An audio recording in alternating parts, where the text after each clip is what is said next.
Hi everyone, in this video we are going to cover the basics of the hepatology. The basics start with the development of the liver. Liver is endodermal as well as mesodermal in origin, mostly in endodermal. Your foregut is endodermal in origin, which leads to formation of cord of hepatoblast. The cord of hepatoblast are the bipotent cell which develop in hepatocyte as well as the cholangiocyte. On the other hand, we have septum transversion, which is mesodermal in origin and responsible for the connective tissue of the liver as well as the gills and capsule. So this is septum transversion. There is one more entity we call it vitelline vein as the umbilical during the fetal life. They are also mesodermal in origin. They are responsible for the sinusoid of the liver. So we know the foregut, we know the hepatoblast and hepatocyte, but we don't know about anything about septum transversion. So let's discuss the septum transversion. This is developing embryo. We are focusing on this region. Okay. This is a cranial part. This is caudal part. We are interested in cranial part. This is not neural tube, the notochord, and the oropharyngeal membrane.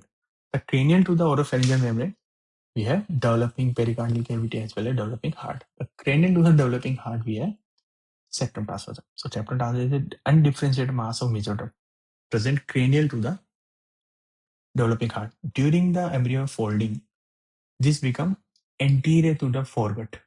So during the craniocaudal folding, your pericardial cavity, your septum transversion as well as your heart, so anterior to the developing foregut. The septum transversion is just below the developing heart. And septum transversion is nothing just a plate. It's a plate of mesoderm that separate the developing thorax from developing abdominal cavity. Okay. The septum transversion form your central tendon of the diaphragm, basically. So this is septum transversum. It will form the central tendon of the diaphragm as well as the mesentery, the ventral mesentery, or we can say the ventral mesogastrium because it's anterior to the stomach. Okay. These are the layers of septum transversum. So septum transversum form the fibrous pericardium of the liver. In the thoracic developing cavity, this is developing abdominal cavity. This is central tendon. In the thoracic abdominal cavity, septum transversum form fibrous pericardium, or in the developing abdominal cavity, this form connective tissue of the liver as well as the gills and capsule of the liver, as well as the anterior mesentery, the lesser omentum. This is your developing embryo. During folding, become anterior. The septum transversum also is anterior to the foregut. We are magnified at this level. Okay, this is your ectoderm, notochord, endoderm, and they form the foregut. This is cardiac mesoderm, and this is septum transversum. Your entire foregut has the ability to develop into a liver, or we can say hepatocyte, but they are negatively regulated. Your cardiac mesoderm secrete fibroblast growth factor 2, as well as your septum transversum secrete bone morphogenic protein. Now this area is called hepatic field, which are responsible for the formation of liver bud. So this is liver bud in the foregut. It's penetrating into the ventral mesentery, which is formed by the septum transversum. So this is your hepatic bud, grow into the ventral mesentery and dividing ventral mesentery into two parts. Okay, this is a bud, hepatic bud. They are growing into the ventral mesentery and dividing ventral mesentery into two parts. The falciform ligament as well as the lesser omentum. The anterior to the developing liver is falciform ligament, and the posterior developing ligament developing liver is lesser omentum. So this is a mesentery and the septum transversum. Okay, liver grow in the septum transversum, or we can say in the ventral mesentery, and divide ventral mesentery into two parts. The first anterior to the liver is falciform ligament, posterior to the liver is lesser omentum. The area which devoid of this peritoneum is called bare area of the liver. So your cord of hepatoblast are bipotent, which endodermal in origin, they form hepatocyte and cholangiocyte. The septum transversum, which mesodermal in origin, they form connective tissue of the liver as well as gills and capsule. But the vitelline vein, the umbilical vein, which also mesodermal in origin, they form sinusoid. We don't know anything about now vitelline vein umbilical. Just focus on the vitelline vein and umbilical vein. So this is your developing embryo. This is your septum transverse. Above this, we have developing heart. The lowermost portion of the heart is called sinus venosum. So this is your anterior cardinal vein. Drain all the blood of the fetus from the anterior part of the body into the heart, and this is your posterior, from the posterior part of the body into the sinus venosum. Okay, common cardinal vein. This is right umbilical vein. This is left umbilical vein. This is right vitelline vein and the left vitelline vein. Okay, your sinus venosum is just above the septum transversum, and the right as well as the left umbilical vein, it makes the sinusoids of the liver, as well as the right and left vitelline vein also make the sinusoid of the liver. The right and left umbilical vein from the placenta, right and left vitelline vein from the yolk sac in the septum transversum. So this is cord of hepatoblast, which is bipotent cell responsible for the hepatocyte and the cholangiocyte. Septum transversum, which mesodermal origin, formation of connective tissue of the liver and the Gilson capsule, as well as the vitelline vein, the umbilical vein, is responsible for the sinusoid. So this is your gross liver in the abdominal cavity. If you move the liver out of the abdominal cavity and look behind, we see this is inferior vena cava. Your right, middle, and the left hepatic vein drain into the inferior vena cava, all the blood from the liver.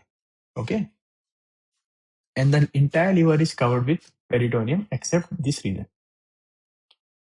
We call it bare area of the liver.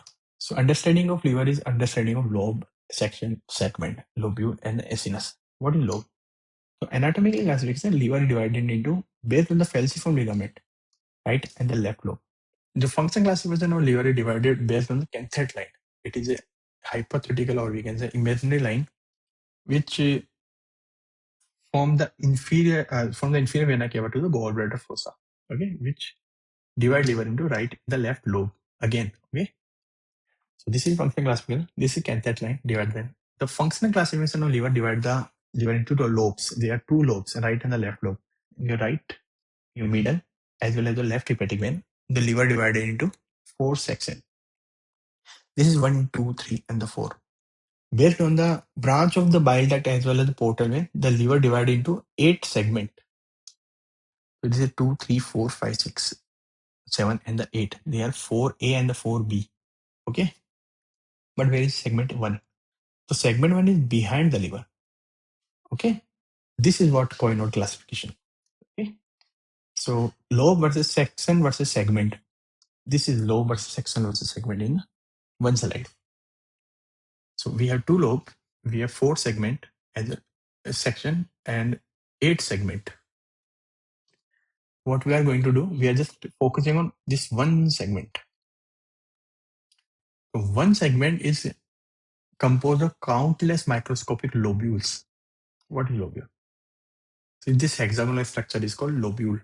The lobule are further divided into acinus. So this is microscopy where there are countless microscopic nodules.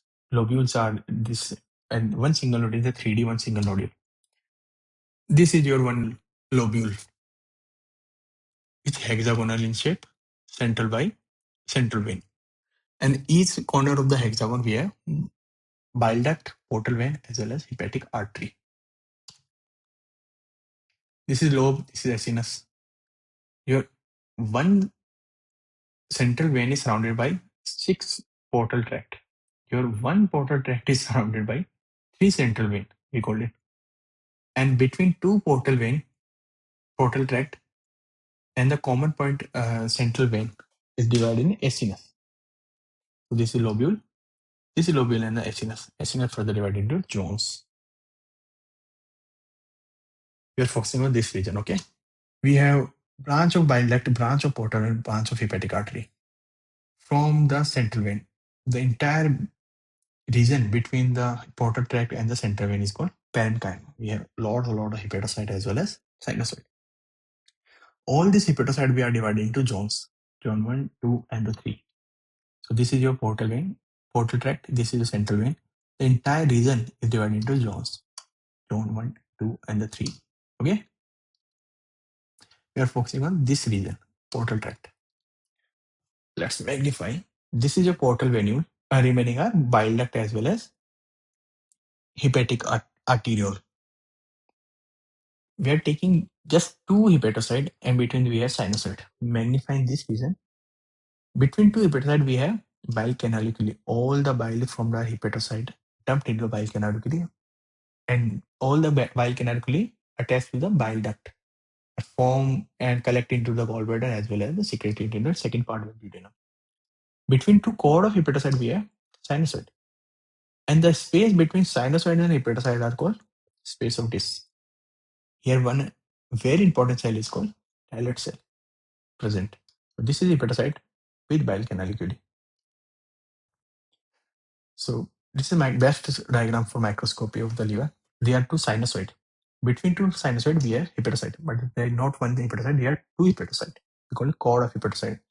Between two hepatocyte we have bile canaliculi. This is arranged in a cord-like manner. And between two between one hepatocyte and sinusoid we have space of disc. The entire space is covered with sinusoid. This is your blood supply. Your 70% is from the portal vein and the 30% is from the hepatic artery. This is oxygen-rich hepatic artery blood and the portal blood is nutrition-rich. All the blood drain into the sinusoid of the liver. From the sinusoid, hepatocyte consume this nutrition-rich blood and oxygen, and remaining all the blood is dumped into the hepatic vein, your right, middle, and the left hepatic vein into the inferior vena cava. So this is your aorta and the superior mesenteric artery supply to the gut as well as the inferior mesenteric artery also supply to the gut. All the blood from the gut is transferred via portal vein. This is superior mesenteric vein. They make the portal vein. So all the blood via superior mesenteric artery into the gut capillary. Gut capillary. All the blood from the gut capillaries to the superior mesenteric vein. This is inferior mesenteric vein. They make the portal vein. So all the blood from the portal vein as well as hepatic artery drain into the sinusoid. And all the blood from the sinusoid drain into the hepatic vein. We can revise the same diagram again. This is mesenteric artery. This is gut capillary. All the blood from the gut capillary to the portal vein. 70% from portal, 30% hepatic artery drain into the liver sinusoid. All the blood from liver sinusoid into the hepatic vein. This is microscopy. The central vein as well as the sinusoid. Between all this is hepatocyte, hepatocyte, hepatocyte. From the central vein to the portal triad. This is portal triad. Also hepatocyte, hepatocyte, hepatocyte. Between the central vein to the portal triad, you have a lot of hepatocyte.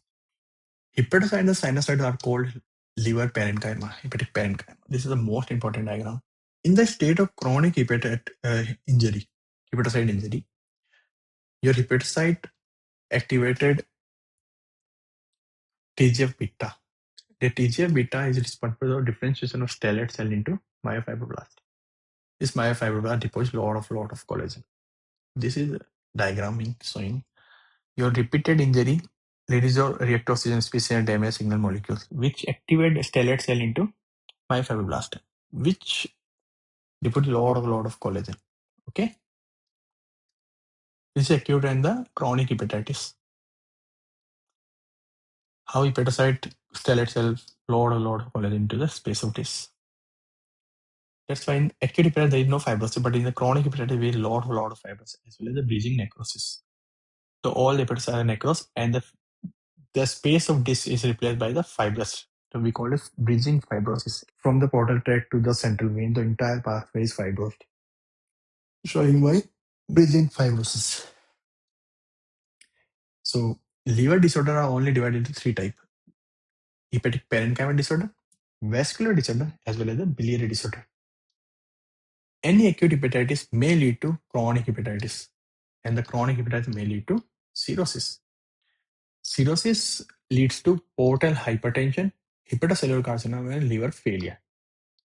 This is cirrhosis. A normal lobular architecture is lost, and the entire your space of this is connected by the fibrous septa. Remaining hepatocyte regenerate and make the regenerative nodules. Okay. This is the diagram of cirrhosis in the low power. You can see the fibrous septa as well as regenerative hepatocyte, which make the regenerative sinusoidal nodules. Your liver has more than 500 functions. The most important are the one, only we discuss the most important are the one. First is the bile formation as well. Glycogen storage as well as secretion. Your entire biochemistry actually in the liver. Your liver is the only, liver mitochondria has a property to form ketone body, but it cannot use the ketone body. The detoxification of drug, toxin, and the metabolic waste are also by the liver, and the synthesis of the protein, lipid, protein C, as the fibrotic factor, hormones also thrombopoietin are also secreted by the liver. The most important is the one hematopoiesis during the fetal life. Now, this property is very important because in the adult life, extramedullary hematopoiesis also happen in the liver because of during the development of liver has this property. Whenever a bone marrow is compromised and not able to secrete amount of hemoglobin or the hematopoiesis, the liver as well as other organ also are the extra medullary site for hematopoiesis. Thank you everyone.